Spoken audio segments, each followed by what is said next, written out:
在外人面前，我是一个不折不扣的二流子，可在哥哥的眼里，我永远都是长不大的孩子，甚至就连睡觉都是跟大哥一家4口挤在一个炕上。可我却好吃懒做，不仅被工厂开除，还害大哥掉下山崖，尸骨无存，因此导致嫂子一家跟我反目成仇。之后的40多年里，我深陷悔恨和自责，最终在上厕所时太用力，导致脑溢血，结束了我孤独的一生。可当我再次睁眼，却发现自己重生到被工厂开除的那年冬天。当再次听到大哥和大嫂吵架时，我不禁笑出声来。嫂子还没视我为仇人，侄子和侄女还在健康的成长，一切都还来得及。你不是说小龙不回来吗？这人回来了，咱们家烧的炭不够咋办？大冬天的，挖红柳根也挖不出来啊！这事儿你不管了，我有办法。你有个屁办法！你去队里借，这一借至少得500公斤炭，到时咋还？1年挣的钱都不够还的。唉，可这寒冬腊月天的，总不能让小龙冻着。花的50块钱能要回来吗？那干得好好的怎么就回来了？哪个好人能被厂子里开除？上一世大哥李建国东借西凑，花钱把我送到乌城食品厂去当工人，1个月工资就能拿到几十块，而我一度成为队里年轻人羡慕的对象，但现在却被食品厂开除。我还知道2天后吴淑芬就会过来和自己分手。上一世这件事对我打击很大，这也是导致大哥李建国摔死的间接原因。既然老天爷让我重活一世，我绝对不能让悲剧再发生。对于吴淑芬这种爱慕虚荣的女人，我觉得分手挺好，就算吴淑芬不提，我也会主动分手。北疆冬天零下30多度，此时我感受着屋子里的温度，计划着接下来怎么搞。就在我想得出神时，院子里传来了匆匆的脚步声。谁呀？建国哥，我听说小龙回来了，在哪儿呢？在屋里呢，你有事儿吗？郭二毛顾不上回答，就直接奔向屋里。小龙，你真回来了，兄弟，我现在有难了，得找你帮忙。你先说说看，不过我可不一定能帮上。我明天要去3队交看对象，现在手里没钱买东西，你借我些钱。上一世我为了冲大方，把身上的10多块钱都借给了郭二毛，结果家里没钱买炭，大哥李建国去队里借炭，欠的账压了3年才还清，而郭二毛借的钱却一直到我死都没还上。我也没钱。怎么可能没钱？你在厂里工作，1个月也有几十吧，1分没存肯定不可能。说着就上手要翻我的兜。给你说了没钱，难道我不花吗？住大哥家吃大哥大嫂的，难道我不给他们交点钱？再说了，你有难处怎么不找你哥去？我又不是你亲哥。不借就不借，哪有那么多屁话？小龙，我算是看错你了，以后你别说我是你兄弟，怪不得被开除了，我看你是活该。他说完气愤地摔门而去。其实我知道，等不到明天，郭二毛就会把我被开除的消息给放出去，而听到消息的吴淑芬就会来找自己要求分手。此时听到动静的李建国夫妇，2人对视一眼，都有点不明白。以往对郭二毛言听计从的我，今天反应怎么这么剧烈？小龙被食品厂开除后，怎么反而改性子了？正说着，我从东屋走了出来，2个人立刻就住了嘴。嫂子，我回来的比较突然，家里柴火应该不够，这钱先买些炭吧。这2天我会去找些柴火回来，你别担心。钱你收起来，年轻人身上得装点钱。见状，我把钱塞到梁月梅手上，不能光让你们给我花钱，好歹我也快20了，先前做了一些错事，但现在我知道那些事儿做的不对，反正冬天也没啥事儿，穿厚点就行了。叔，俺找你玩，你那么远回来，带啥好玩的没有？顿时我有些惭愧，不说给哥嫂买东西了，就连侄女侄子也没给买点啥礼物。叔，我想吃肉。那行，明天我去砸冰窟窿抓鱼，保证咱们过年吃上鱼肉。我今天就想吃。你们等一会儿，我给你们抓几个老雀烤着吃。叔，真的能抓上吗？俺跟你一起去。行，但外面太冷了，那你去戴帽子。接着我们3人立即带上抄网出门。这时天已经慢慢黑了下来，现在逮老雀正是好时候。于是我指了指一边的草垛子说道：跟我来，待会儿抄网一铺就能摆着，你们要帮着拿。叔，看到没有？嘘，别说话。没看叔正在找着呢吗？不过很快我就发现了一对亮晶晶的眼睛，于是我拿起抄网，往前猛地往上一扑，一只老雀惊慌失措地飞进了抄网里。由于冬天老雀过夜比较困难，所以我断定草垛里肯定不止这2只。果然，很快我就又发现了一只老雀，这次逮到后交到了侄女李娟的手里，随后继续寻找下一个草垛。就在这时，我发现了一个新的目标，不过这一次我聪明了，并没有立刻用抄网逮，而是从边角开始一只只去捕。目前成功抓到的这些老雀已经没办法再放手里了，所以捉到了我就直接拧断了脖子丢在雪上，等全部抓到后再一起拿回去。拿着今天的收获，3个人回到院子。梁月梅听到动静，快速走了出来，在我手电光中看到2个孩子的裤腿上都是泥点，呵斥道：跑哪里去了？浑身都是泥，快进屋换鞋子去。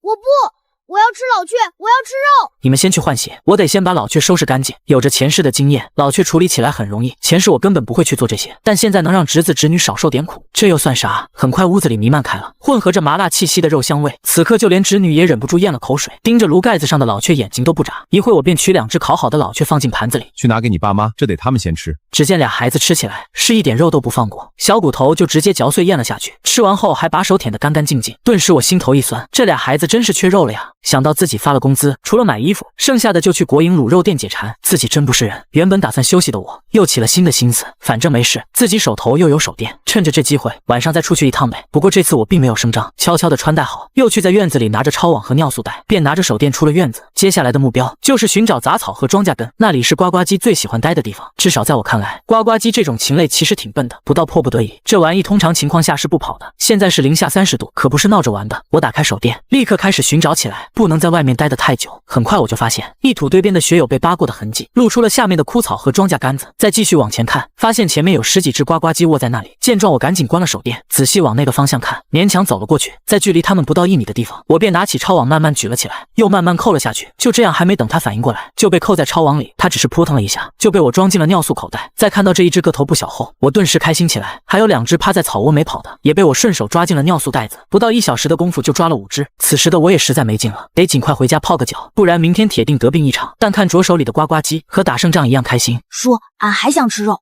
俺姐不让俺说，其实俺知道她也想。那中午咱们吃肉好不好？叔，还是吃老雀肉吗？那个好吃，就是肉太少了。吃呱呱鸡，咱们先吃早饭。姐，叔说中午吃呱呱鸡。吃啥呱呱鸡？去哪儿抓去？我叔说中午吃呱呱鸡。于是李建国和梁月梅都看向了我。我昨天晚上逮了几个，放雪里了，待会儿吃过早饭，打算收拾一下。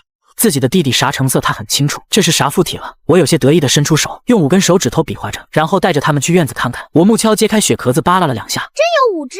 就在大哥刚准备问我点什么的时候，外面就传来了脚步声。我刚想尽快把呱呱鸡放起的时候，已经晚了。只见一个女孩出现在了大门口，我只是看了一眼没说话，而大哥李建国笑了笑，主动打着招呼。吴淑芬来了呀。令吴淑芬没想到的是，我们兄弟2个加上俩孩子都在屋外面。当在看到我脚下的那几只呱呱鸡后，嘴里不由得咽了一口唾沫。刚才在路上，他已经想好准备要说的话，可这会却说不出来了。看着呱呱鸡，吴淑芬心想，其实提分手的事也可以晚几天的。而大哥是自觉的转身准备回屋，不过我并不在意别人在不在。你是不是从顾二毛那里听说我被开除了，所以过来跟我提分手？大哥李建国猛地停下了脚步，扭头有些意外的看向了我，随即又看向了吴淑芬。令他没想到的是，我竟然率先把话说了出来，顿时让他陷入了被动，但又担心我说出不好听的话来，便急忙开口。是啊，分了吧，你都被开除了，肯定是没干啥好事。当初你追我时觉得你心诚有前途，只是没想到你品性这么不好，我可不想以后被牵连。其实他说这些也在赌我会挽留他，甚至直接送给他一只鸡。我一看他的表情，就知道他在想和我分手，还惦记吃我的鸡，门都没有。那咱们就分手吧，我不连累你。此话一出，顿时让吴淑芬觉得很不解，脸上露出惊讶的表情。但当着大哥侄子侄女的面，她也不可能跟我说不分，所以她忍不住看了一眼呱呱鸡，随后一脸严肃地对我说：“那就分手。”说完扭头就往外走去。见他走后，我顾不上大哥惊讶的表情，立马说：“哥，咱们得赶紧把呱呱鸡放屋子里吧。”真有5只啊！雪这么大，呱呱鸡可不好抓，咱们队上就没几家吃过。嫂子，今天咱们做2只吧，再拿2只给侄女她外爷，剩下1只留着备用。以前我有啥好事，从来不会想着梁家。突然的转变，他们一时还没适应。吃过午饭后，我对大哥李建国笑了笑说：“大哥，我打算明天借队里的马车去山里拉点木头回来。”不行，现在那么冷，山里的路人生地不熟的，你去了能干啥？丢山里就麻烦了。我在食品厂里一个同事，他就住山边上，他会带我进山，早上出发，争取当天就赶回来。最终大哥李建国同意了我的想法。那你等着，我去帮你借马。大哥，这事儿你不用管了，我弄点其他东西来给队长意思一下。说完我便出了门。此时嫂子梁月梅看到我从昨天到今天的变化，她觉得哪怕工作丢了也值了，不仅懂得关心人了，还知道疼侄子侄女，也知道替大哥分忧了。大哥李建国则拍着脑门想，以前自己怎么就没想过去山里拉木头呢？而我则为了能顺利借到马车，准备去凿冰捞鱼，全副武装后扛着东西往村南走去。就在快到小海子的时候，听到有人喊我，回头一看，竟是村里的大个头陶大强。龙哥，我听说你回来了，去你家找你，结果你哥说你来小海子抓鱼了。只见陶大强气喘吁吁地走到我跟前，袋子给我，你干粗活不如我。那行，等逮到鱼，咱们1人1半。有了伴，往小海子走就轻松了一些。等我们选好地点就开砸，不到10分钟就掏出一个坑来。紧接着陶大强便拿着十字镐开始扩大坑口。见这情况，我也转身去了芦苇那边，捡别人割掉不要的毛尾子，抱到清出来的冰面上，从兜里掏出打火机点起火来。不到1个小时就凿出了2个窟窿。于是我提着抄网说：“大强，走，看前面的窟窿有没有鱼。”陶大强满怀期待地跟着我去往先前那个窟窿处。零下30度的天，刚凿好的冰窟窿就结了一层薄冰。于是我用拳头敲破薄冰，当看到有鱼影在水里一闪而过时，便拿着抄网慢慢伸到水里，感觉到抄网里有东西在动弹，我立刻往回一收，整个身子靠在后面的冰上，用力把抄网提了上来。只是此时陶大强的声音都变了：“有鱼，大板鸡！”这一抄网捞出来7、8条鱼，差不多有3、4公斤重。见状，陶大强央求着：“龙哥，让我来一网吧。”行，你来吧。说话的功夫就已经冻上了。这回我伸出手凑近火堆烤着，眼睛紧紧盯着陶大强那边的情况，生怕他再出点什么岔子。然后用苇子当绳穿，将10来条鱼穿成一串放一起。只见陶大强猛地一提网，将网里的东西甩在了冰面上，一网子有5、6条鱼，冰上温度比水下温度低太多，很快就冻僵了。我开心的把鱼窜了起来，对陶大强说道：“大强，不错呀，这条5道黑拿到县里，至少能卖2块钱。真能卖这么多？当然能。现在快过年了，那些城里人想吃鱼，价钱不得出高点儿？龙哥，你说以后咱们逮鱼到县里卖怎么样？那太遭罪了，能把人给冻坏了。那不怕，就怕没钱。我明天要去山里拉木头，等我回来再说吧。”陶大强想要逮鱼卖鱼就只能靠我，毕竟现在不是谁家都能有条抄网的。据我所知，全队40、50户人，家里有抄网的不超过5家。去山里拉木头，你一个人吗？我陪你去吧。那你得穿厚点。于是我决定今天晚上就把鱼往队长家里一送，他还能不让自己用马车？想到这，我心情愉悦，陶大强也开心。今天俩人一共捞出10几公斤鱼来，我已经累怕了，便对陶大强说：“大强，不干了，回去吃饭吧。”龙哥，再捞几网吧，每一网都有鱼，说不定待会儿还有大的。不能再等了，你看看你身上衣服都湿透了，待下去非重病一场不可。走，快到我家烤火。对了，你在路上拿雪搓一下耳朵，别真冻坏了。没事儿，等一下就好了。于是陶大强提着10几公斤重鱼在前面淌雪，而我则提着工具跟后面，走起来会轻松。我知道这是陶大强用自己的方式表达感谢。两个人气喘吁吁地赶回到我家，大哥李建国听到脚步声开门，就看到我们一身冰壳子，把东西扔地上，先把衣服烤干。此时屋里的炉子上有一盆水，我伸手试了水温，便对陶大强说：“来泡泡脚，不然明天就得起冻疮。待会儿就在我家吃中午饭，吃过休息一下，咱们再去捞一次鱼，估计到时候鱼更多。”陶大强使劲点头，他没有工具，没有门路，只有一把子力气。现在我肯带他，他自然万分愿意。叔，我妈让我喊你们吃饭了。好，我们马上过去。一进屋就闻到一股子浓烈的香味，只见此时的八仙桌上摆着一大盆土豆炖呱呱鸡。累坏了吧？我看你们捉的鱼可不小，晚上咱们熬鱼汤喝。大强，咱吃饱了还得去一趟小海，砸个冰窟窿不容易，不能浪费了。咋还要去？我们砸的冰得有半米深了，海子里鱼多，等一段时间冰窟窿那里聚的鱼更多，下午再去一回，说不定能搞更多的鱼。大哥连忙说：“那我也一起去，多弄点回来，冻上能吃到过年。”很快一盆菜即将见底，嫂子梁月梅去下了一块面到进盆里。此刻的我是一点也不想动它了。叔，太好吃了，过2天你能再捉呱呱鸡吗？呱呱鸡不保证，鱼肯定不会少。说完我站起来，帮着嫂子梁月梅收拾碗。就在刚刚，梁月梅越发觉得自己的小叔子是真变了，这样的事情以前他是不可能做的。不一会，3个爷们便全副武装前往小海子方向。陶大强再次一马当先，在前面开路，膝盖深的雪已经被烫出一条窄路来，在走的时候就没那么困难了。20几分钟后，3个人来到了冰窟窿的位置，果然原本的水面已经冰上了一层薄冰。于是陶大强用铁锹通通几下将冰砸碎，然后用抄网把碎冰捞走后开始抄鱼。此时我也没闲着，又聚拢了一堆毛苇子开始点火。第一网出来的3、4条鱼都是1公斤以上的鲤鱼和草鱼。见状，大哥李建国急忙往尿素袋子里捡鱼，边捡边不时往陶大强那边看着。他有些迫切的想要试一网，可到了第2网，一个黑乎乎的东西跟着3、4条鱼被倒了出来，吓得大哥惊魂失色。小龙，快过来看看那黑乎乎的，这是什么东西？大哥，这是水老鼠，快拍死！大哥李建国虽然没明白是啥东西，但反应却不慢，抄起铁锹狠狠的将那个行动缓慢的家伙给拍在了冰面上。这玩意虽然行动缓慢，但这家伙的嘴里那2颗大牙可一点也不慢，很快就啃出一个坑来。大哥李建国急忙又拍了2下，把这玩意给拍死了。他看向我，想听听我怎么解释这玩意。这家伙是水老鼠，官名叫麝鼠，又叫青根雕，皮很值钱，这张至少能卖个5块钱。一听一张这水老鼠的皮能卖5块，顿时他们俩眼睛都亮了起来。5块钱得干多少个工才能挣出来？这年头因为北疆地块大，混个温饱没问题，但想要挣到钱就不容易了。还记得去年生产队里，年底有近一半的农户是欠生产队钱的。想到这，大哥李建国立刻说道：“陶大强，快捞一下，看看还有没有。”陶大强也反应过来，立刻弯下腰往冰窟窿里掏去。这一网足有7、8条鱼，加起来得近20公斤，但却没有水老鼠。如果放先前看到这鱼他还开心，但现在这鱼也不那么香了。此时李建国迫不及待地说道：“大强，你上来烤了烤火，我去那边冰窟窿试试。”水老鼠成功的将大哥和大强的积极性又往高的调动了一下。果然，大哥在另外那个冰窟窿2网掏出7、8条鱼来，却没见水老鼠的踪影。大哥，大强，现在不急，这水老鼠一到春天化冰的时候，会一窝一窝的出来，到时就好待了。大哥虽然有些不甘心，但知道也只能这样，一直到太阳西斜，快落下去的时候才确定回去。回去之前，我将冰窟窿用雪给盖住。见状，大强对我的动作有些不解。过2天不还用吗？你这是干啥？要不盖的话，过2天水会慢慢溢出来，到时砸起来麻烦。现在用雪盖住，到时铲掉雪，下面冰冻的就没那么厚。陶大强觉得有道理。太阳落山前回到了家里，此时的嫂子梁月梅已经用一条鲢鱼熬好了鱼汤。我们3个人进屋后，先各喝了一碗，感觉身子一下子就暖和了。建国哥、龙哥，我先回去了，先把衣服烤干，不然的话回去你爸肯定也要抱怨。我拿几条鱼回去，他肯定高兴了。那也烤干，明天我一早就走。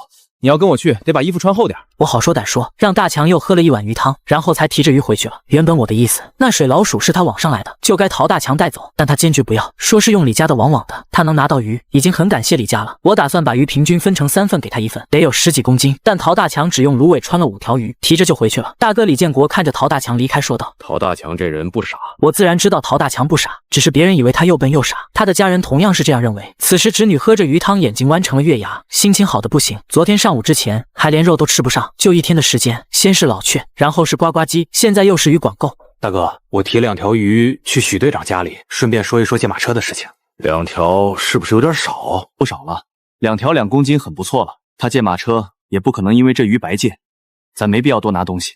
这一次2条鱼就好，如果拿多了，下一次再借，没鱼了咋办？以前的我从来不会考虑这些事情的。但上一世大哥去世，嫂子一家恨我，最后和一个寡妇搭伙过日子，吃了不少亏。我算是把日子过明白了，现在这日子我要倍加珍惜。这年头野生鲤鱼非常的漂亮，挑出2条比较匀称的，看着就让人欢。然而出门没多久，就碰到了顾二毛。顾二毛看到我，一脸笑意迎了上来。小龙，你逮到鱼了，分我1条呗。我有正事，没空和你在这里扯皮。咋还生气了呢？我和你开玩笑呢。我刚得到的消息，乡里赵厂商买了电视，专门过来约你过去看看。说着还看了一眼我手里的鱼。没空，我有事要办，你想看自己去看吧。说完，我绕过顾二毛，往队长许成军家里走去。重活一世，有些没意义的关系，就不必去维持了。见许成军家里点着煤油灯，我敲门后，许成军的孩子许明娃开的门，抬头看了我一眼，扭头往屋里喊着：“李强他叔来了，还提着鱼。”此时的许成军正在炕上听着收音机，听儿子说，我提着鱼便从炕上下来，站起来笑着说道：“小龙来了呀，怎么还带上鱼了？听说你不在物成厂子里干了，咱上学少，知识水平有限，有些活干不了就回来了。这是今天从小海沟里逮的鲤鱼，我提过来2条，给你们尝尝。砸窟窿可不容易吧？还行，我们年轻嘛。”我把鱼交给马红梅，对着许成军说道：“队长，我有事和你商量一下。啥事你说，能办的原则下，我都给你办。队长，你也知道我家的情况，这我回来了，我哥准备的炭和柴火不够，我想借队里的马车去山里拉些柴火回来。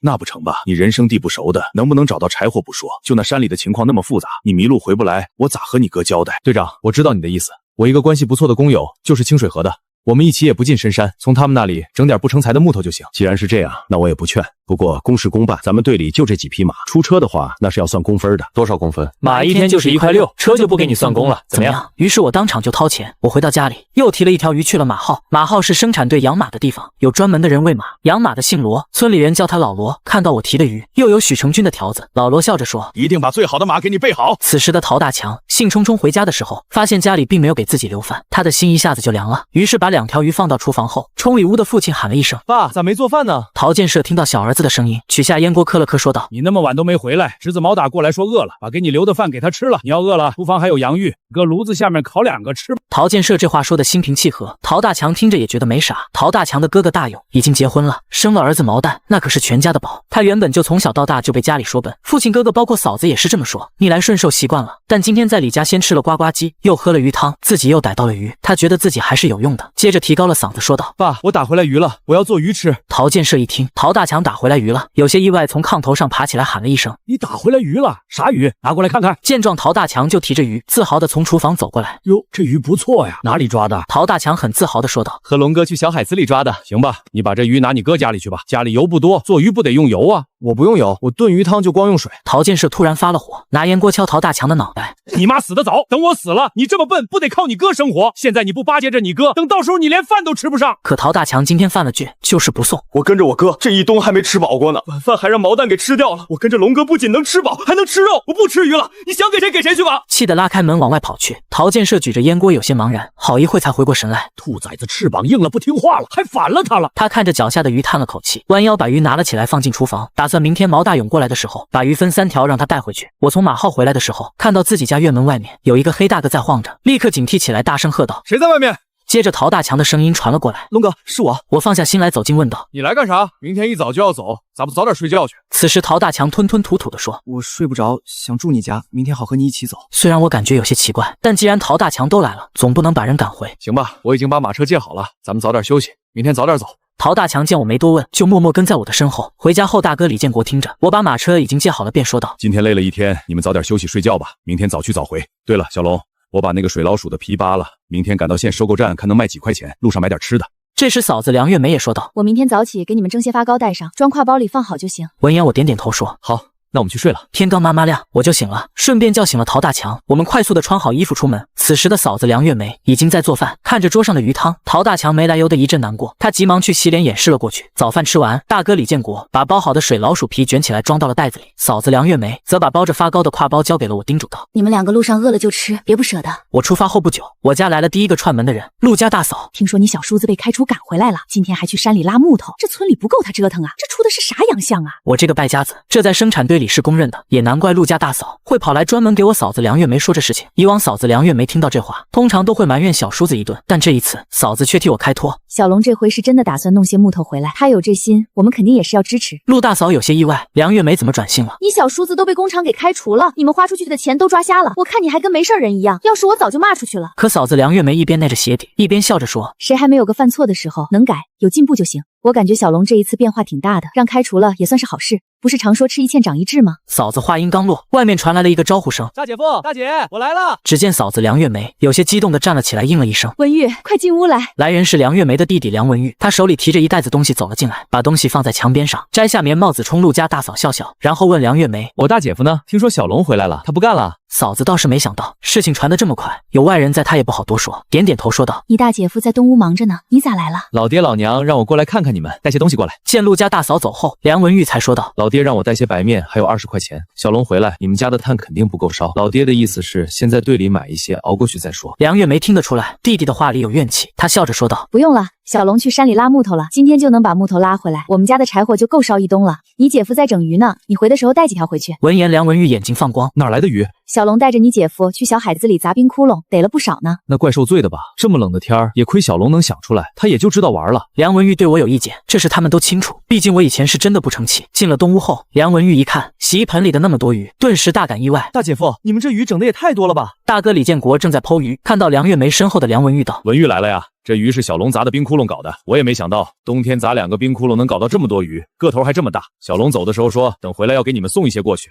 对了，还有2只呱呱鸡。此时的梁文玉简直不相信自己的耳朵。你说这是李龙带的鱼，还有呱呱鸡？大哥看梁文玉的表情，有些想笑又有些自豪。是啊，这回虽然他被开除了，但变化很大。文玉，你拿10条回去，冬天给老爹老娘炖鱼汤喝，等年前我们再整一回，到过年给你们再送过去。梁文玉问道：大姐夫，李龙去山里拉木头，那能行吗？山里那地方人少，又没啥好路，不能成吧？大哥李建国坐在炕头上说道：小龙这次回来变化挺大，这是他自己去借的马车，计划的好好的，那就由着他折腾去吧，反正冬天也没啥事儿。行吧，可惜了那工作。也没啥可惜的，一个工作的机会能换来小龙吃到教训也行啊。李建国对自己的弟弟还是挺有信心的，当然队里的人并不这么想。就这一天的时间，队里已经传开了李家败家子出了公分钱，借了队里的马车去山里拉木头，不少人都在等着看我的笑话，不过我也并不在意。与此同时，陶大强坐在马车上的草捆子上羡慕地说：龙哥，你什么时候学的赶马车呀？这算啥呀？这路这么平，咱队里的马本来就温顺，只要不刺激它，时不时的关注着，让它往前走就是了。当然说的简单，实际上没这么简单，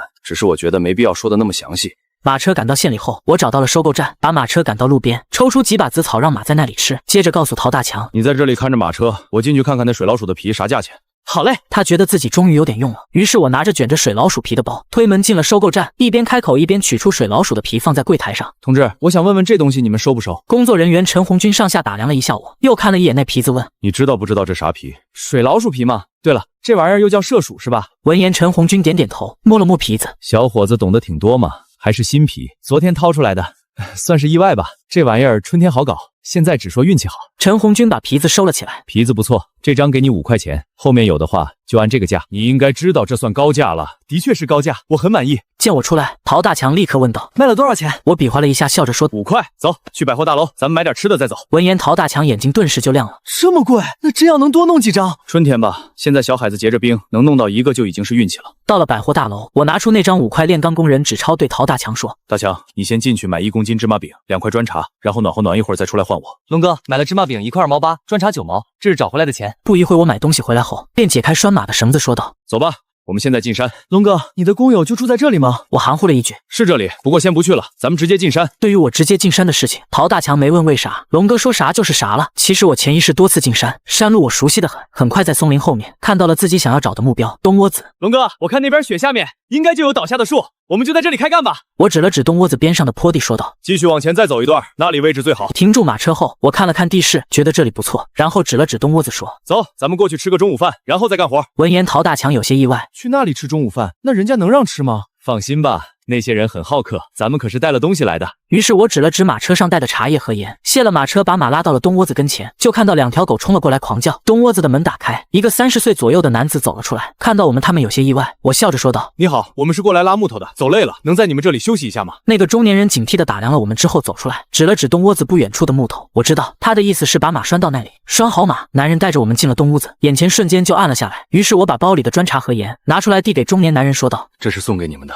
陶大强有些心疼，这2样加起来好几块钱呢，中午饭完全可以在外面解决。那么多的芝麻，那玩意只有过年才有可能吃1块。不过龙哥既然做了决定，那肯定是有理由的吧？男人看到我拿出来的茶叶，有些意外，还有些激动。老太太和女人都笑了，能看出来他们是真心喜欢这礼物。紧接着，男人把我和陶大强请上了炕，让我们靠里面坐。老太太和女人开始兑奶茶，男人则出去了趟，回来的时候手里提着的是一条风干的羊腿，示意我们削着吃，然后抽了刀子打算出去。我见这一家人似乎要搞大动作，立刻摆手：“这些就够了，不用那么麻烦，我们要很快吃完，然后装木头回去。”闻言，男人不愿意，我直接拉住了他。看得出来，如果自己不拉着，他大概率是要出去宰只羊的。那搞大了，现在的羊对于牧民来说虽然不算值钱，但平时他们自己也是不舍得吃的。老太太冲男人说了一句哈语，男人要挣脱我出去。情急之下，我四下看了看，然后指着炉子边上的一个东西说道：“不要宰羊，把那个送给我就好了。”男人看着那东西愣了一下，我一看有戏，笑着说道：“我就要那个，出去能卖钱呢。”因为自己看出来那是鹿角，可男人疑惑地问：“真的吗？”自己胡乱说道：“真的，1公斤1块钱的，这个给我就够了。”男人这才放下了刀子，不过他想了想，又走了出去。没一会又走了进来，手里提着一只鹿角，和另外一只放在一起。我看得出来，这只鹿角断了一截，没原来的好看，也没那个重。男人指了指炕上的小男孩，说道：“这是纳森在林子里捡的，原本我们打算当柴火烧了的。”我和陶大强睁大眼睛说道：“当柴火烧？”我接过中年女人递过来的奶茶碗，热乎乎的奶茶入口，身上顿时就暖了起来，这不比吃着冷发糕舒服得多。陶大强也喝了一口，然后低声对李龙说：“龙哥，你是不是早就计划着到这里来这么干？”“是啊，咱们这趟过来可不仅仅是拉木头，还得想点挣钱的路子。山里他们比咱们要熟，来钱的路子也多。”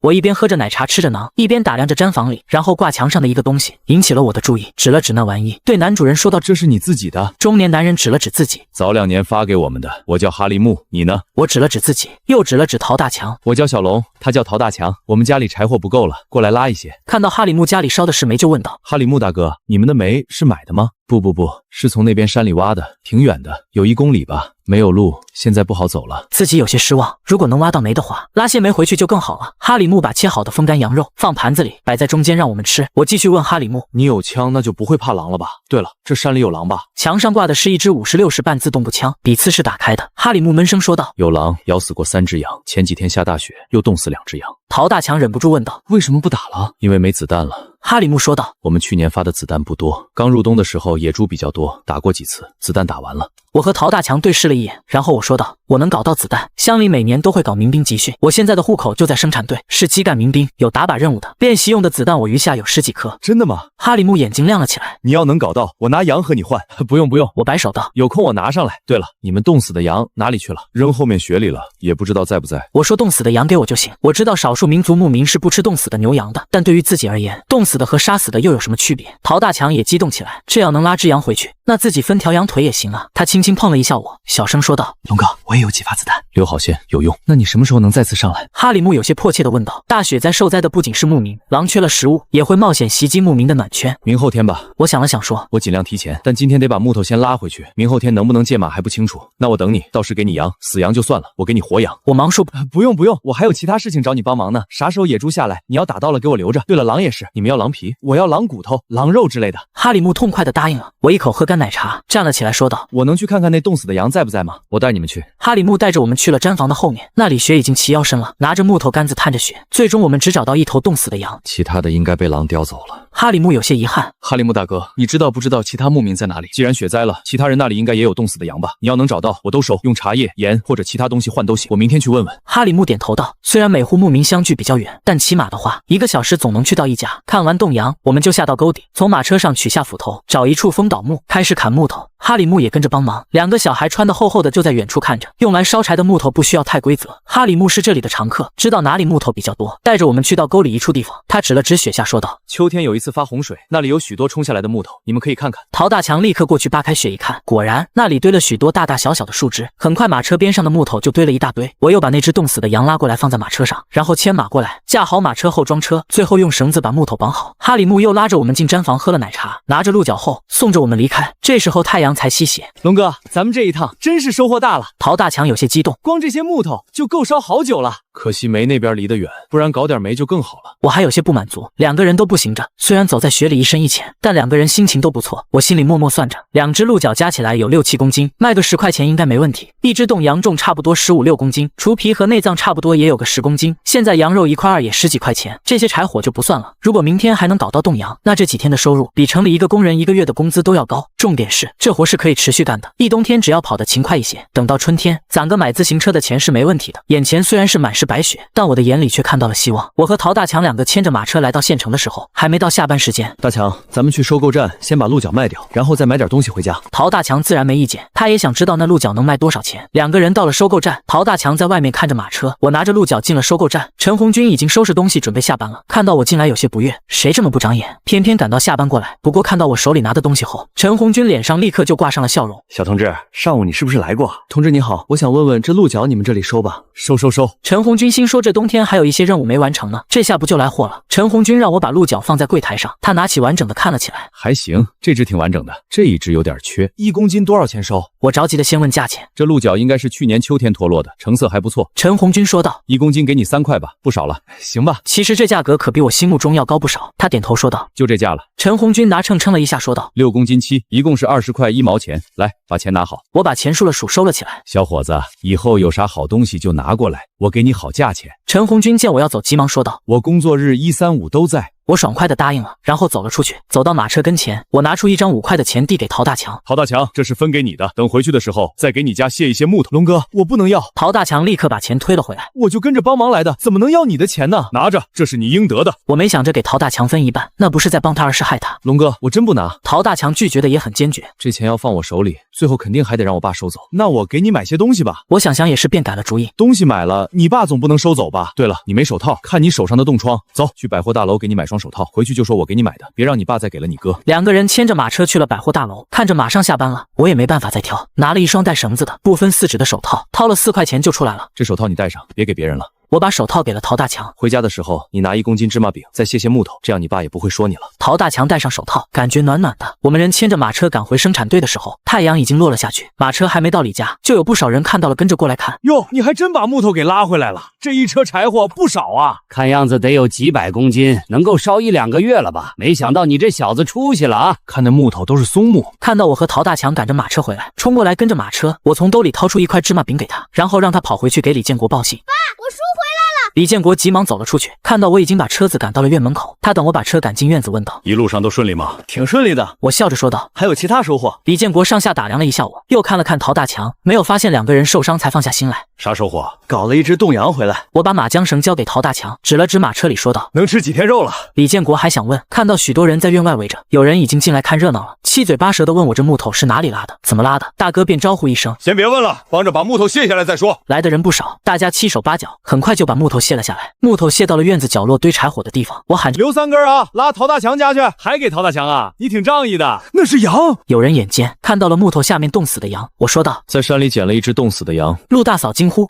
这运气也太好了吧！不过这该不会被毒死的羊吧？不好说。围观的不少人露出羡慕嫉妒的目光，有些人则恶意的揣测着羊的死因。羊不大，不好给每家人都分。李建国让我和陶大强进屋休息，他先把马车放好。我摇头说：哥，我先把木头送陶大强家里去，然后把马车还了。李建国知道这是正理，也没拦着，他还要处理那只冻羊。其他人见没热闹可看了，便纷纷散去。我进了屋，拿了1公斤芝麻饼出来塞陶大强手里，然后一起往外走去，把木头卸到陶大强家里。我又独自去马号还了马，这才回到家里。小龙，这羊真是捡的？李建国不放心地问道：不是，我卖了水老鼠的皮，5块钱买的茶叶和盐，去山里和牧民换的。我小声说道：这羊是前2天山里下大雪，牧民那里冻死的，才死3、5天，好着呢。那就好。李建国放下心来，等化开了，我把羊皮包了，那肉得给陶大强家拿些，拿条腿去就行了。我点头，他那个家1条腿够了。你跑出去1天就拿回来几根木头，这么1公斤芝麻饼，那李家小子捡回来1只羊，咋就没你的份儿？原本开开心心进家门的陶大强，在把芝麻饼交给父亲的时候，没想到挨了陶建设劈头盖脸的一顿骂，他被父亲给骂晕了，半晌才反应过来，辩解着：“那羊是龙哥搞到的，自然是人家的。我去帮忙，龙哥还给我买了双手套呢。”他把新兔皮手套亮给父亲看，就1双手套就收买你了。陶建设原本也是挺开心的，但后来有人告诉他我拉回来1只羊，他就想着自己儿子跟过去了，怎么说也得分些肉吧。那我还在人家家里吃饭呢，我回家连饭都没有。我拿回来的鱼我自己都吃不上，我就算拿回来肉有啥用？放以前陶大强是不敢顶嘴的，但今天回来同样是没饭，鱼也没了，他忍不住冲着陶建设吼着：“好歹人家还给我东西了呢！”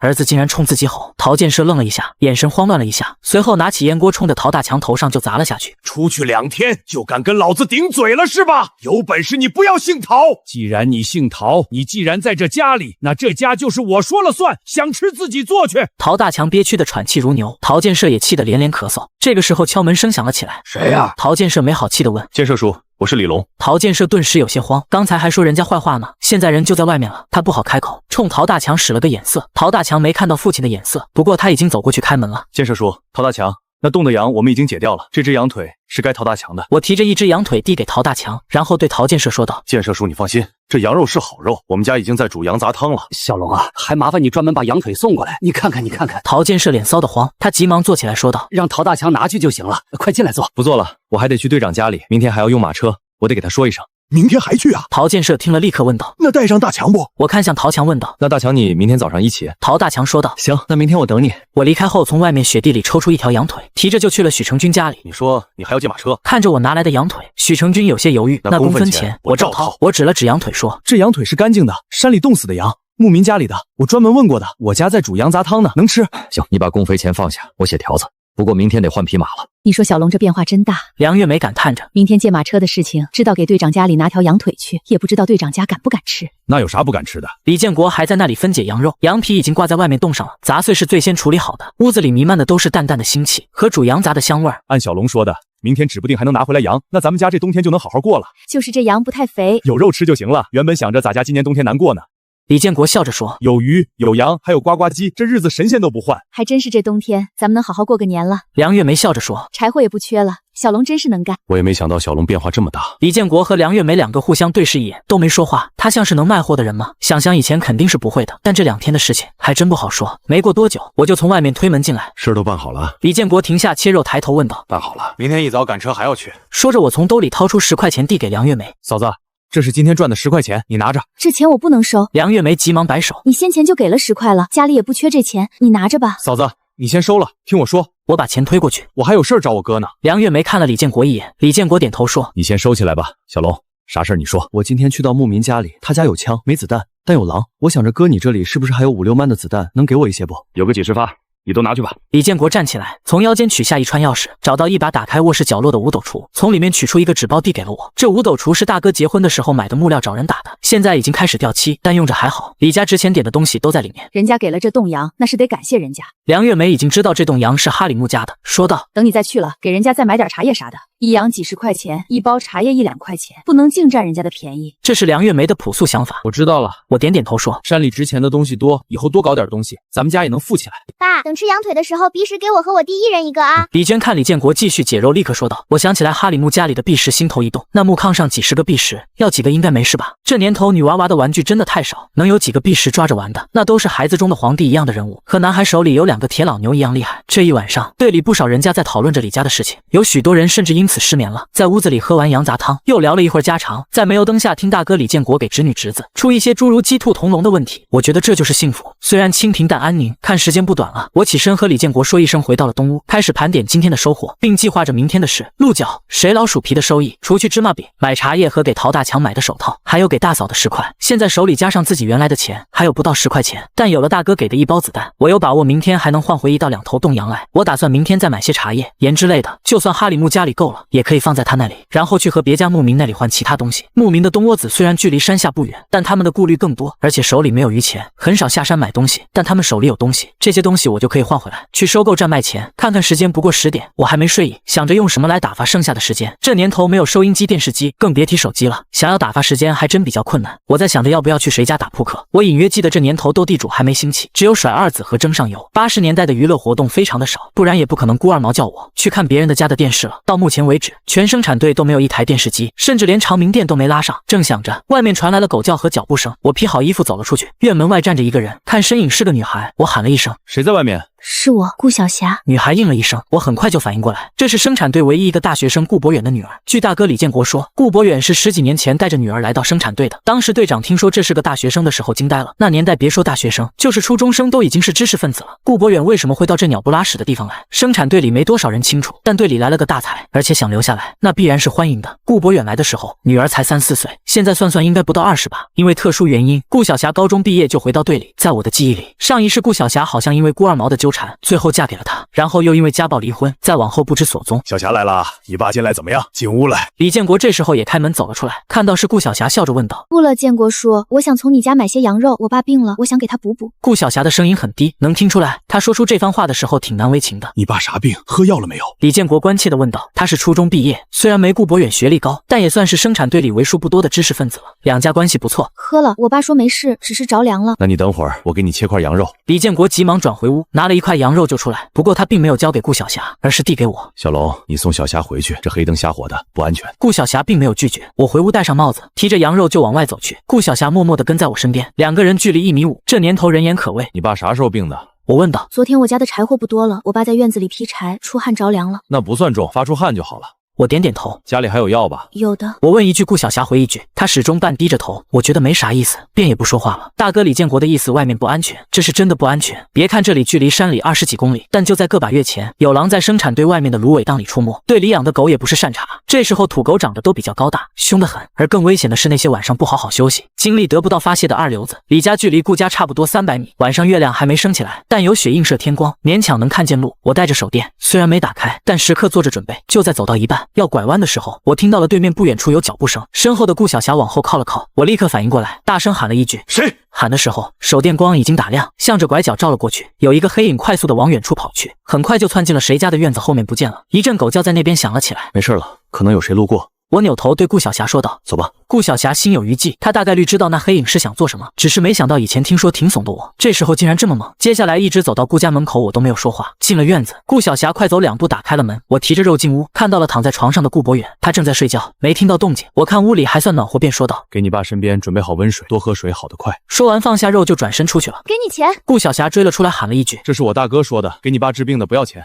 我摆摆手道：“我先回去了。”之前好像听提过一嘴，顾家年底挣的工分比自己家还少，没分到几个钱还倒贴了。好在我记得明年开春生产队改村，村小学就开了，村里只教1、2年级，3年级去大队上。到时顾晓霞好像在村小里当老师，她家的生活就好起来了。我边往回走边想着先前的那个黑影，那会是谁？看身影怎么那么熟悉呢？第二天天麻麻亮，我就爬了起来。我过去洗漱的时候，嫂子梁月梅正在炒菜，李建国已经在给我装发糕了。搪瓷洗脸盆里有双喜字，这是大哥结婚的时候置办的。这一转眼就是10来年了。想想其实如果不是因为自己，以大哥的勤劳和嫂子的简朴，大哥家应该过得更好。我洗完脸，李建国把挎包递给我说道：“水壶里也装了温开水，不过也就上半天能喝点，到下半天就冻了。渴了吃把雪吧。”这时候还没出现保温杯，外出渴了，碰到前不着村后不着店的，一把雪就解决问题了。梁月梅把昨天剩下的羊杂汤盛了一碗给我，我喝汤就好，嫂子还把我当孩子呢。那你在我们面前不就是个孩子吗？李建国夹着咸菜吃着说：“你才多大，没结婚的都是孩子。”好吧，我低头喝汤，吃羊汤味道真好。梁月梅笑着说：“那等你回来，我叫你哥把羊肚子收拾出来，晚上煮上。”好，指不定晚上我还能拉来一只羊呢。我喝完汤抹了一把嘴说：“要拉来了，到时给俺梁叔那边送半个去。”梁月梅和李建国对视一眼，他说道：“昨天文玉过来了，我让他带了些鱼过去，这肉就不送了。”那不一样，我记得很清楚，前面几年一直到后面几年，李家没少接梁家的接济，最大的原因就是自己先是工作，然后是分家置办东西。我觉得能重活一回真好，还债的感觉真不错。吃法不一样啊，羊肉是羊肉的味儿，鱼是鱼的味。年前我能多跑2趟，说不定能多带回几只羊，到时咱们家过个肥年。过个肥年，叔，啥叫肥年？李娟也是一脸的向往。真的，肯定是真的。吃过饭，我背上挎包就走了出去，刚到门外就看到顾二毛正在外面，我有些意外，这货不是和自己闹掰了吗？小龙啊，听说你要进山，带我一个呗。顾二毛还是那副嬉皮笑脸的样子，带不了。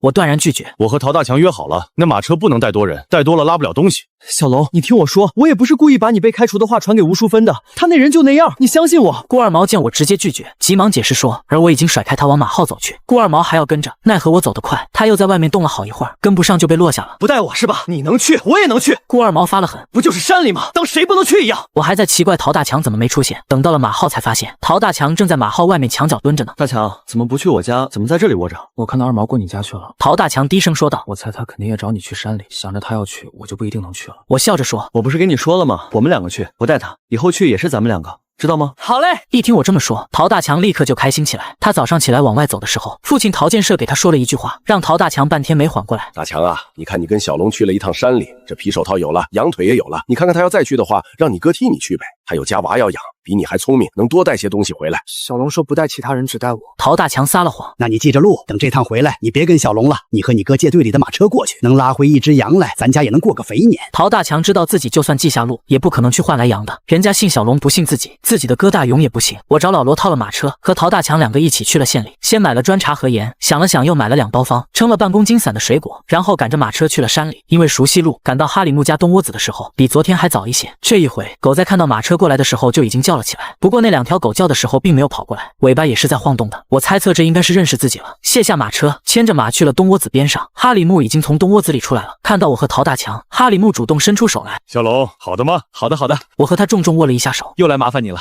哈萨克族是非常重视礼节的，昨天不熟，今天熟了，该有的礼节还是要有的。哈里木接过马缰绳，还拴在了木头桩子上，放好草料后，把我和陶大强让进了东窝子。进东窝子里，等眼睛适应后，我看到火炉边上的东西，眼睛一亮，有好东西。火炉边上放着3只鹿角，个头都比自己昨天拿到的大。我只是看了一眼，然后就把买来的东西交给哈里木。这是茶叶，这是盐。一拿出来后，我最后拿出水果交给哈里木的妈妈说：“送给您。”老人家不会说汉话，接过东西笑着招呼我们坐下，然后让哈里木的妻子给兑奶茶，他则把水果抓出一把来分给自己的孙子。我们脱了鞋子上了木炕之后，哈里木也坐了过来，说道：“昨天你们走之后，我就去找其他放羊的人，的确有人家里有冻死的羊，他们不要钱，要茶，我给了他们茶盐，拉回来2只羊。对了，还有那个。”他指了指鹿角。我接过女人递过来的奶茶，放下茶碗后，从兜里掏出纸包来递给哈里木。这是20发子弹。哈里木拆开纸包看了看，高兴坏了，真太好了！昨天晚上狼来过来了，我晚上都没怎么睡好觉，有了子弹，我就能把狼打掉了。我兄弟，你真帮了我的大忙了。我喝了一口奶茶，笑着说：“咱们是互惠互利嘛，你帮我找到了冻羊，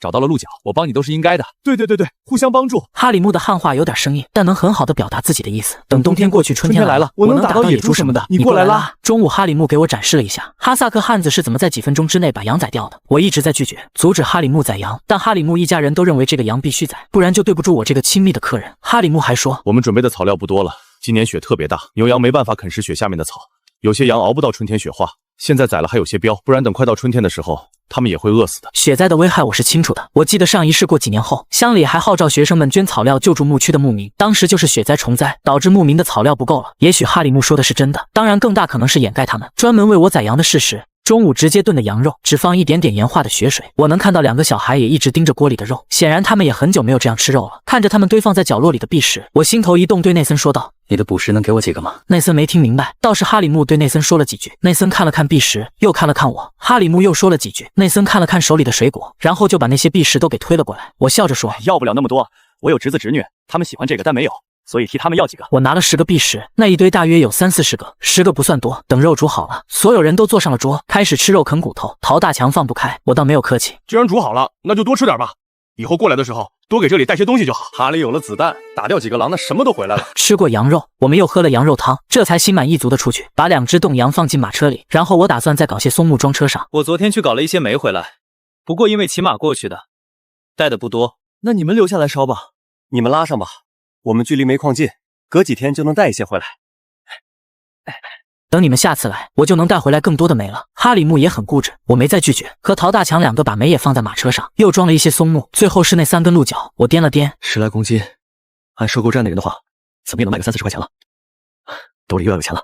小龙，你们还需要什么，都给我说一下，有空我去找其他人，碰到了可以换来。有了子弹，哈里木胆气壮了很多，也能往更远的地方跑了。他觉得欠了我许多人情，自然希望能够帮到我。能打到野猪的话，野猪的肚子留下来最好了。我想着说道，冬天东西还是少，等夏天药材比较多也能卖上钱。还有蘑菇，山里好东西多，但冬天就那么几样。这山里有棕熊，那玩意儿比黑熊还大，一只重200-300公斤以上，普通人碰到想要惹的话，那就是在找死。所以我不会去说这些东西。倒是野猪有步枪在手，哈里木也是知道轻重的，就算打不死，至少能保证自身的安全。不过想想这时候野猪是一群群下来的，我想着下一次过来带更多的子弹上来。辞别了哈里木一家，我和陶大强两个赶着马车往山下而去。再次到了县城，我让陶大强在外面等着，我提着3个鹿角进了收购站。这一次里面的人不是陈红军，而是一个中年女人。女人看着我提着鹿角，心头一喜，不过面上还是很平静，问道：“你来卖鹿角？”一看不是陈红军，我没有直接回话，而是问道：“先看看价格吧。”我把鹿角放在柜台上，女人仔细看了看，说道：“看着还不错，不过冻过了，还有裂，给你2块钱1公斤，这已经是高价了，怎么样？”算了，我收起鹿角就准备离开。我记得陈红军说他135在，那等陈红军来了再说。2块钱1公斤，那要少卖10几块钱呢。一只小羊没了，女人没想到我这么干脆，她立刻说道：“那给你涨一些，2块5怎么样？”我停也没停，女人也是有任务的，无奈看我已经拿着鹿角走到了门口，才说道：“那就3块，不能再高了。”行，我转身把鹿角放下来。这女人有点恨我，还真是不见兔子不撒鹰啊！来这里卖东西的没几个会讲价的，这让她低价收过不少好东西，在我这里碰了个钉子，让她很不是滋味。有了钱，我并没有去管这个女人的感受，我还有其他事情要办，赶着去了百货大楼。你需要买什么不？不了，我啥也不缺。陶大强摇了摇头说：“要不要给你买双鞋？你那鞋坚持不了2次了，这次给你买双胶鞋吧。”不用买了，龙哥，我去了就没干啥，给我一些木头就行了。这木头挺好，我想着等到明年开春能给家里打点家具啥的。这倒的确是个正事儿。我和陶大强拉的木头基本上都是松木，除了少部分是一些胳膊粗的枝子外，大部分都是核爆粗的木头桩子。这些在山里很容易能捡到的木头，在山外却是打家具的好东西。这年头卖成品家具的特别少，家家户户用的家具都是木匠打的，木头大都是自备的。我记得上一世李建国早就给李强备了一些松木板子，准备结婚的时候做家具。松木在这边就算上好的木头了，不过因为过了90年代，家具厂兴起，慢慢的就算是农村也是直接买现成的家具。那些木头板子等我脑溢血过世的时候，还放在嫂子家的闲房子里。但在这年头，谁家能打一套松木家具，那绝对是被别人另眼相看的。没想到陶大强还有这心思，不错不错，看陶大强其实一点也不傻的。我觉得这不算啥事儿，大不了多跑2趟，到时就能把大哥家里的家具换一套了。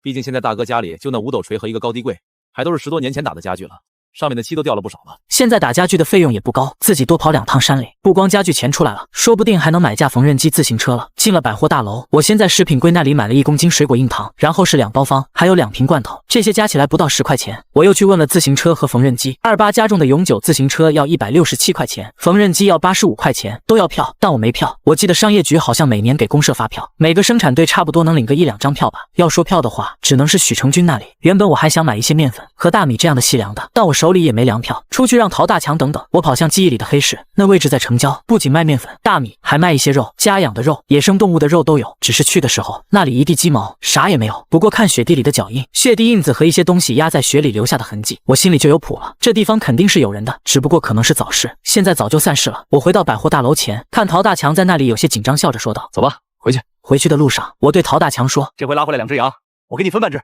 不要，龙哥，我真不是和你客气，这羊肉要拿回去，下趟我就没办法跟你出来了。我爸想让我哥跟着你，我不让，我说你只让我跟。我爸还说让我后面记着路，让我跟我哥上山。我有些意外的看了陶大强一眼，我意外的是不是陶建设出的这个主意，而是意外陶大强会把这件事说出来。不过欣慰的是自己没看错人，陶大强是认死理的人，他觉得我对他好，那他就不会背叛我，除非我先背叛他。而我为什么不带顾二毛？因为我带一次后，顾二毛第2天就能甩开，他自己去山里拉东西。不过我其实在做这件事情的时候，就已经预料到可能会有人跟风。没事，大强，这羊你该拿还拿，不能让你白跟着我跑。我想了想说道：“那再给你个羊腿吧，木头给你多留一些，可以吧？”陶大强笑了：“龙哥，后面我还跟着你。”行，我笑着点头。2个人赶着马车往回走，生产队的人也在猜测着我们这一趟出去回来能拉点什么。现在本身就没多少娱乐活动，我被工厂开除算是一个大新闻了。而我回来第2天就和吴叔分了手，成了另外一个大新闻。队里的婆娘们一起扯家长里短的时候，是真的多了不少新鲜话题。而我进山拉东西，则成了他们最新讨论的话。一开始都和陆家大嫂一样说我搞不成的，但当我从山里拉回木头和羊的时候，讨论的人顿时就分成了2派。今天我又进山去了，这让不少人再次开始猜测我能拉回来什么。就连队长许成军的老婆马红梅也在猜测着。你说这回那小子能不能拉回木头？肯定能，他是带人进过山的，虽然路不好走，但他第一次能拉回木头，说明已经掌握了一条进山的正确路子。他比村里许多人都见过山里的情况，自然知道那冻羊不可能是捡的，说明对方肯定已经在山里有了人脉。那你说他今天能不能再捡羊回来？能搞到是运气，搞不到也没办法。不要光看别人吃肉，人家有人家的关系，咱也别光眼红。那我弟也不知道咋去啊。我带他去，我知道进山的口子。其实不少人家都在打着这个主意，当我和陶大强一前一后牵着马车出现在生产队的时候，不少小孩冲向了马车。大强，给你拿着。陶大强犹豫了一下，没有拒绝。他其实也好久没有吃了。马车这回先到了陶家，让我和陶大强有些意外的是，这回不光陶建设在，陶大强的大哥陶大勇和他媳妇马春红也在。哟，小龙过来了，大强回来了，这是？我一看也就明白是怎么回事了，也不废话。这车上一半木头是你家的，正好你们都在，那就一起卸车吧。看车上这么多木头，陶家人的脸上都乐开了。昨天只是几根木头，而且不大，这回半车可不少，几个人一起干活，大大小小的木头卸了半车，马车一下子轻了下来。我用绳子把剩下的简单的捆了捆，就准备回家。陶建设已经看到了车底下还有洞阳，另外一个袋子里有东西，但眼下我没说话准备回，他有些急了，轻咳一声，给大儿子大勇使了个眼色。陶大勇没办法，只好主动开口：那个小龙啊，我看车上还有羊啥的，是不是也有俺家陶大强一份？有条羊腿，等回家我把羊卸了腿后，让陶大强过来拿。只有一条腿啊！我看那2只羊，爸，那羊是龙哥换的，和我没关系。自己家人怎么这样？你闭嘴！出去干活见者有份，你出力了，那就得争你那一份。陶建设瞪了陶大强一眼，然后看向我，看我给个什么解释。建设叔，你不会以为这羊真的是我捡的吧？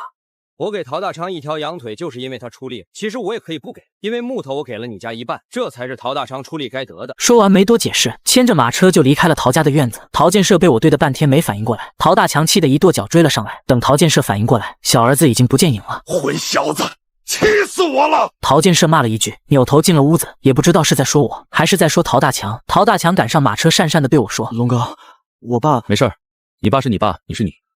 再说了，你爸替你争利益也没错。”只是他有些贪心了。我其实并没有生气。这年头谁家都不富裕，穷生奸计，富长良心。这句话其实在有些时候还是挺适用的。见我真的没有生气，陶大强松了口气，赶着马车到了李家的时候，我发现门口还有不少人。李建国已经在门口等着了，看到我们过来，急忙迎了上来，上下打量了一下，松了口气问道：“没冻着吧？”“没有，还吃了顿好的。”我小声回着：“那就好。”知道弟弟这一天应该过得不错。马车赶进了院子，很快把木头卸下来，不少人就看到了木头下面的2只羊，还有不少的煤。你们还搞到了煤？李建国也有些意外。碰到了个认识的，他家里没多，我拿东西换的，反正也不多。李建国知道是咋回事了，看热闹的有人忍不住了，开口问道：“小龙啊，你这羊还是捡的吗？”我开着玩笑：“差不多啊，这2天我运气好。”“这么好捡啊？那我也捡一下去。你怎么进的山啊？”有人又问道：“看那里没有？”我指了指在这里能看到的山口，说道：“就从那里进去就好了。”望山跑死马，没人带，不认路的话，就算看到山口都不知道怎么进去。哪怕找到山口，里面那么多层山，每走一层都有可能迷路，走岔路太正常了。把东西卸干净。我巧声给李建国说：“大哥，卸羊的时候给陶大强拿条腿，就一条腿够吗？就一条腿行了。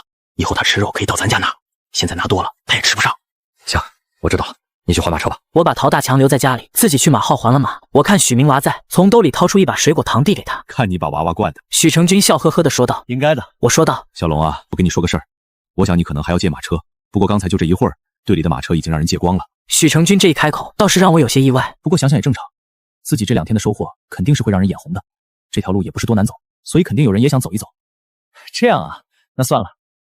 队长，我想打听打听你这里有没有自行车票，还有缝纫车票。老借生产队的马车也不是事儿，等春天到了，赶马车就有点慢了。这个票嘛，我倒是可以打听打听。许成军也没说有，也没说没有，我秒懂。我回到李家的时候，陶大强已经回他家了，院子里也没人了。李建国正在卸着羊。明天你还去？李建国一边剥着羊皮一边问道。我上前边帮忙边说：“去不了，队里的马车让借光了。”借光了？梁月梅正在切着羊肚等杂碎，打算再熬一锅羊杂汤。是啊，我去队里找队长的时候，队长说的，看来有人眼红了。这也正常。李建国在旁边的磨石上磨了磨尖刀，慢慢剥着羊皮，还没完全化冻，不过身子有点软，这时候剥起来也方便。主要是先前没等化冻开，就给陶大强卸去一条腿，既然已经见血了，那就剥吧。梁月梅有些惊讶地看了小叔子一眼，没想到小叔子现在能和人交流到这个地步。想想中午过来串门的那些嫂子婶子们说的话，一个个把小龙说的那么不堪，谁能想到他这大变样呢？那你明天打算干啥？没事的话，我打算今天晚上做个爬犁。大哥，你知道不知道谁家有锯？咱家就有啊。做多大的爬犁？人拉的嘛，桌子那么大就行了，木布条子架上就行。我打算明天砸冰窟窿抓些鱼，后天一早到县里去卖。想要挣钱买自行车，光到山里也不行。这几天恐怕马车都是借不到的。爬犁也不是多复杂的东西，几根木布条子、凿子什么的用好，现成的木头有，不一定美观，好用就成。那容易，晚上咱2个就能做出来。马车啥的，那咱没办法做。小爬椅还没啥。这年头家家户户能自己干的基本上就自己动手了。论手工，这年头的人就没几个差的。我和大哥把2只羊包完，天已经黑了下来。大哥，明天再做爬犁吧，今天光整这羊就够累了。我是真累了，这两只羊还真不好搞。行啊，明天上午我跟你去整鱼，下午咱们搞爬岭。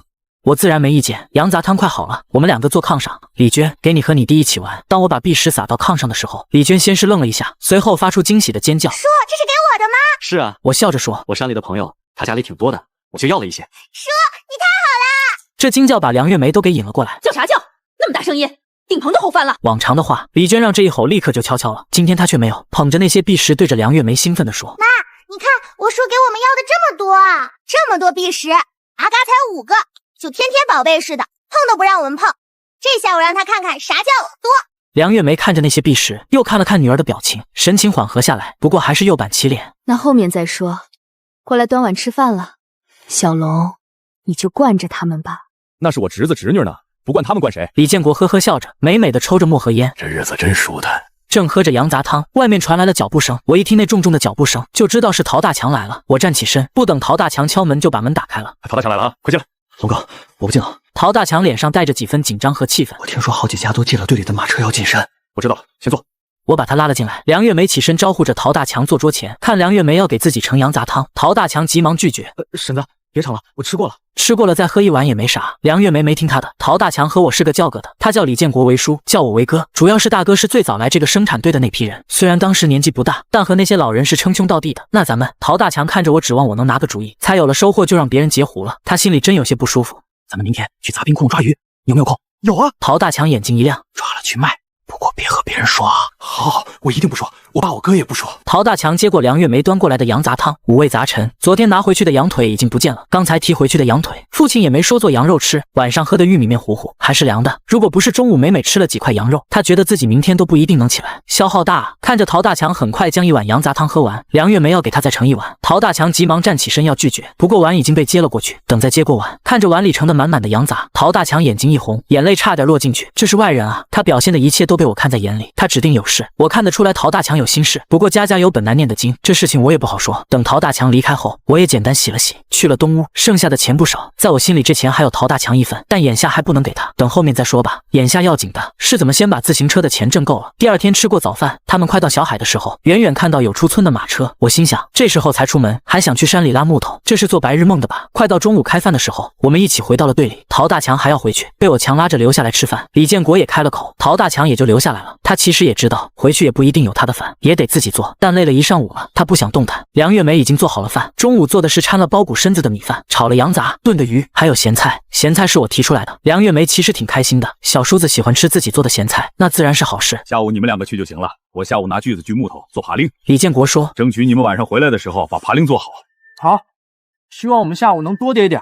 要是逮多了，明天一早咱们就去卖鱼吗？陶大强抬起头来问道。明天要早走，比到山里还早，不然的话鱼卖不掉，还容易被抓。我郑重地说道。这年头虽然已经改革开放了，但卖东西还是有点危险的。真正到了明年分地开始，小商小贩才逐步在这边放开。陶大强似懂非懂的点点头。他在家里基本上就是陶建设说什么他听什么，后来跟我们在一起，听外面的东西多一些，才算有点见识。但越有见识，烦恼反倒越多。他已经知道父亲偏心，哥嫂对自己也不算好，但母亲死得早，按这边的规定，哥哥分家出去住了，那他就只能和陶建设共用一个宅基地，没办法再分家。父亲的教育方式他又不认同，所以很痛苦。现在天天和我混在一起，未尝不是一种逃避。我就和陶大强两个穿戴好，准备去往小海子。也不知道今天出去到山里拉木头的人有没有收获。半路上，陶大强猜测着，管他呢，他们有收获了也不会分给咱们一点，没有的话，估计其他人也会早早借马车去。咱们就搞好咱们的，尽量的多抓鱼，希望明天卖个好价钱。两个人到了冰窟窿的地方，那水面上只冻了薄薄的一层冰。我把冰敲碎，陶大强立刻拿着抄网把上面的浮冰给捞走，然后下到冰台阶的地方岔开腿等着。现在他也有点经验了，想要捞到多的鱼，就得等水面上没波纹了，下抄网的时候也要慢，这样鱼为了呼吸新鲜空气聚集过来，才不会被立刻惊走。其实头天的冰窟窿，第二天捞鱼才好。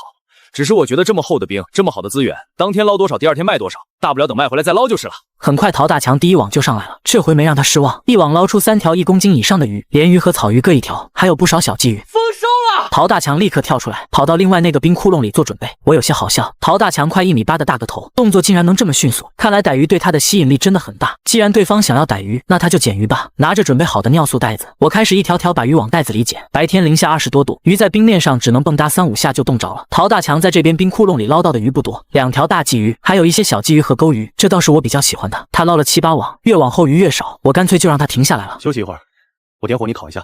待会儿我来捞几网。陶大强讪讪的笑笑，他刚才都忘记让我来捞了。你看看你衣服上都湿了，待会儿好好烤一下。现在这年纪，基本上每个人就一套外衣，真要湿了不好穿了，那耽误事呢。陶大强笑着听话去烤火，我开始在2个冰窟窿来回奔波。有着上一世的经验，我不紧不慢的捞着鱼，每次间隔的时间长一些，收获自然也就多了些。等太阳西斜的时候，我看了看，2个人捞到了20多条1公斤以上的大鱼，还有10来公斤不到1公斤的杂鱼，没上一次多，可以了。也就现在资源多，大半天的时间就能搞到这么多鱼。等过几年，这小海子北边的坝被洪水冲垮，就再没可能有这么多鱼了。回吧，回去还要看看爬连搞好没有。虽然陶大强还有些不满足，但知道再搞估计也搞不到多少，他便把盛鱼的尿素袋子提起来一甩，背在背上往回走去。我则拿着工具跟在后面。你背着累，放铁锹头上，直接拉回去省点力，那样容易掉。我力气大，没事。好吧，我知道陶大强这是在出力，想要多付出一些，毕竟他没有抄网，连冰窟窿打的地方都是我选的，他要不多出力，没脸拿那份钱。快回到李家的时候，他们2个看到有马车从西面赶回生产队，他们没捡到啥东西啊？马车上一根木头都没有，空空荡荡。你当是谁都能找到进山的路，能捡到松木啊？进山的口子那么多，进错了，进山里找不对路都有可能的。陶大强这才知道，我带着他进山是给了他多大的信任，是真没对他设防啊。他心想着，自己就算记着路，也不能对父亲和哥哥说了，说了就对不起龙哥了。我对那个赶马车的不在意，和陶大强2个匆匆回到李家，把鱼放到厨房里，然后就匆匆去了东屋。东屋的炉子还压着，我拿火钩子把压煤的火捅开，然后又放上几块劈好的木头，火很快就着得旺了起来。2个男人也不在乎什么，都把外衣脱了，只剩下秋衣秋裤，在火墙上把衣服烤起来。陶大强就让我给他讲乌城的事情，我捡着记忆中的一些讲着。陶大强一脸的向往，长这么大，他县城都没去过几次，更别提乌城了。我忍不住说道：“等以后咱们赚了钱，我带你去乌城转转。”陶大强满心期待的答应下来，他现在更期待明天卖鱼能卖到多少钱。